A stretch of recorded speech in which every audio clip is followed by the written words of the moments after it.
G'day, it's Professor Joseph Drew here. I'm here this time to talk to you about evaluative frameworks. There's a lot of local governments increasingly showing an interest in evaluating their new public policies, and that's great to see. That's what we want to see.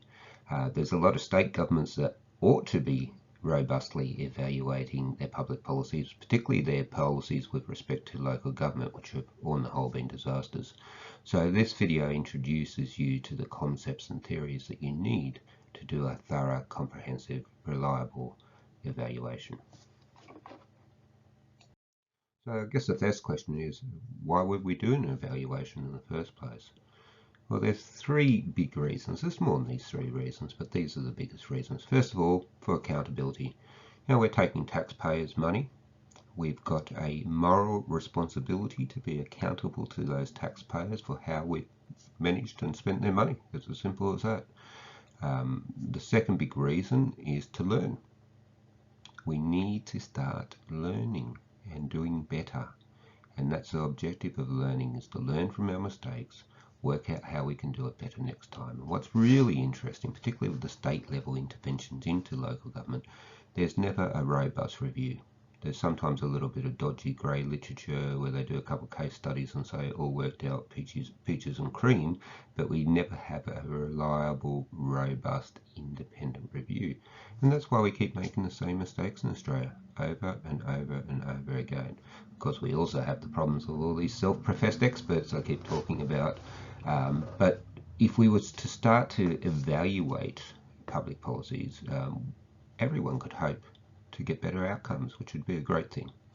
And third, this is a new perspective on it. I did with a good friend and colleague of mine, Professor Masato Miyazaki. We can use these tools as a way to actually plan our public policy. It gets you thinking about the ingredients that are required to have successful public policy. And that's what evaluative frameworks are all about, working out if the public policy was a success. So the existing framework in the literature, and the scholarly literature, is not particularly exciting. So policy success is what we're talking about here. And the original work was done by Bobbins and Tahart, and their big insight was to split up evaluations of success into two areas. The first one's programmatic. Facts and figures. Did you achieve the outcomes you set out to achieve? This is an objective fact-finding exercise and evaluation. And that's important, but it's also important we evaluate public policy through the lens of political success, through the political lens. And the political lens is all about subjective judgments, all about blame games and heuristic. I'll do a video on heuristic later, but it's the art of political manipulation. And this is how the policy plays out in the media and in the public sphere. And it doesn't matter how successful you were in terms of programmatic outcomes, if you've ignored the political lens or you've stuffed up the political side of things, it's going to be seen as a failure. So that's important. Along Kate Marsh and McConnell, and Bovens and Tahart have been very protective of the work, and it's been a little closed industry for a long time and no one's really been able to add to it.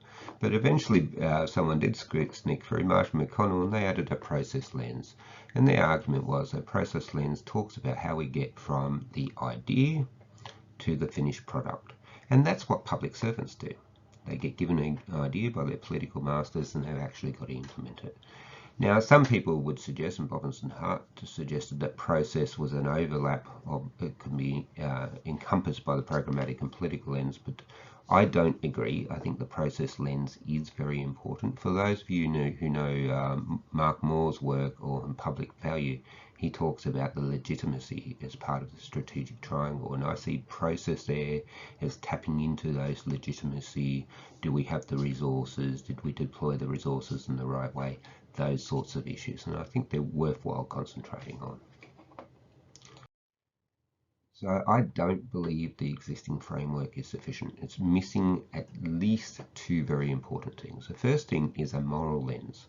And the moral lens, I believe, is the most important lens. It's a lens that should come first. Because if government isn't doing moral things, it doesn't matter how much of a success it was in terms of programmatic and achieving its objectives, in terms of the political, how it played out in the media and the public sphere, in terms of the process, how efficient the process was. If it's not moral, government oughtn't be doing it, and it ought to be regarded as a failure from the word go. And the example I always use is a bit confronting, but it's the truth of the matter, is the Holocaust. You know, from a programmatic perspective, it achieved the ends. They killed 7.6 million Jews, gypsies, homosexuals, and political dissidents. It was a terrible time in the history of humankind, but that was their objective, and they achieved their objective. From a political perspective, they managed to keep it a secret right till the end of the war. Very few people knew about it, and very few people were objecting about it. So from a political lens perspective, up until it was exposed when the Allies invaded Germany, it was a success. From the process perspective, the public servants and the routines and the processes they had involved to kill so many people over such a relatively short period of time were hugely successful. So if you're going to use the existing lens, you're going to end up saying that the Holocaust was a policy success, which is just absolutely abhorrent and terrible. It wasn't a policy success at all. And you will also say things like the turning back the boats in Australia against illegal immigrants was a policy success, and most people wouldn't consider that a success or something worthy of government either.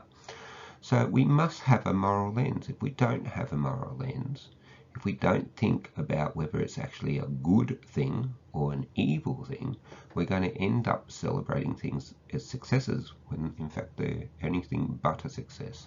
The second addition I'd like to make is to introduce an epistemology. Epistemology is the philosophical term for a theory of knowledge, and the theory of knowledge I outline in my book, forthcoming book, Saving Local Government, should be available August, September, and I suggest strongly you read the book to get enough detail to understand how this epistemology works.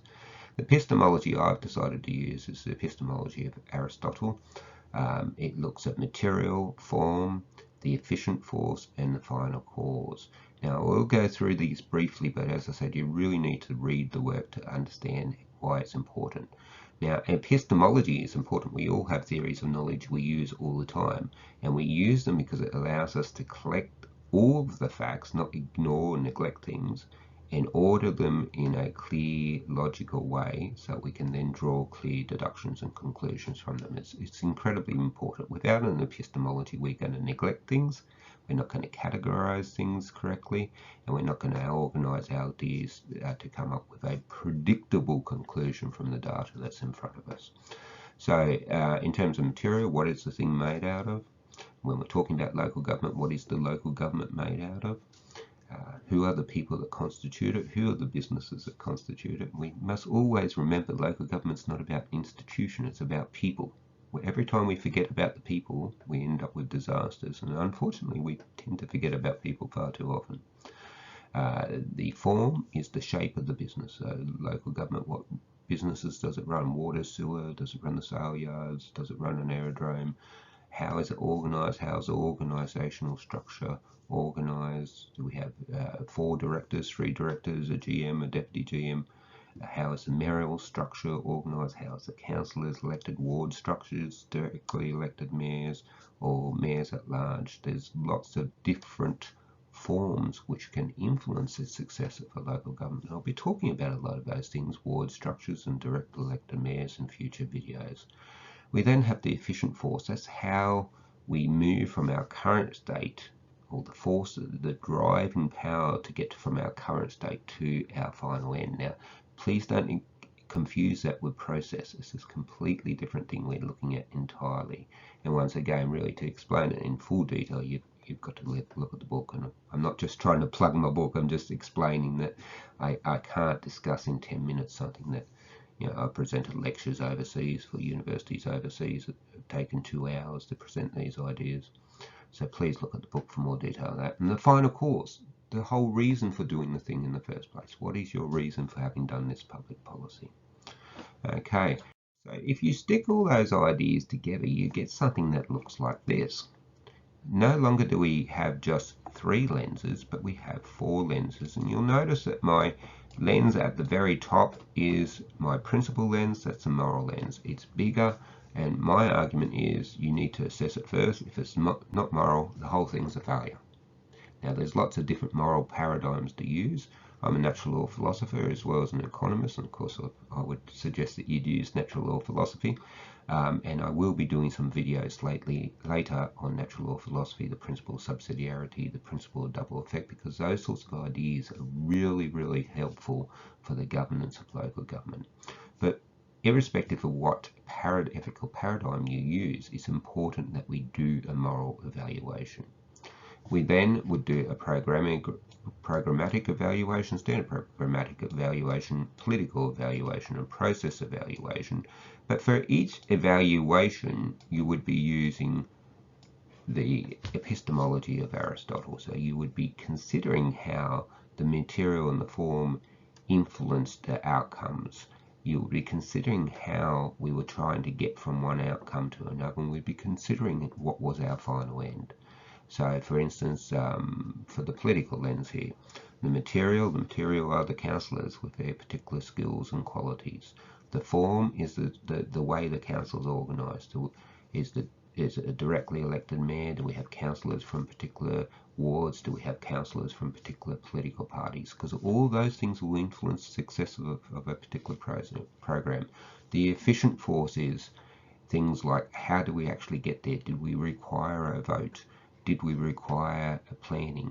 Did we require consultants? What consultants did we get in? Did we get in experts, or did we get in the amateur crew that people are mostly using?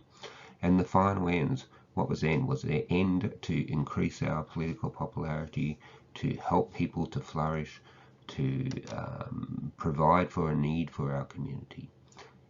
Answering those questions and using an epistemology to make sure we ask all the right questions and organise our ideas accordingly can give us a much thorough understanding of whether something was indeed a success. And you'd apply this epistemology to each of the lenses.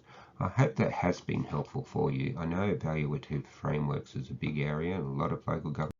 That this is a big area of interest for local government. I know that we have a lot of self-professed experts playing in this area. I think it's important you do understand that there is a theory behind doing thorough, comprehensive, robust evaluations, and now you've been introduced to what those ideas are. Now remember, if we do good evaluations, we learn from our mistakes, we can do better in the future, we can show the community we've used their tax money wisely, and also we can indeed use this epistemology and the moral framework and all the other lenses indeed as ways of planning our public policy so that they do end up being policy successes.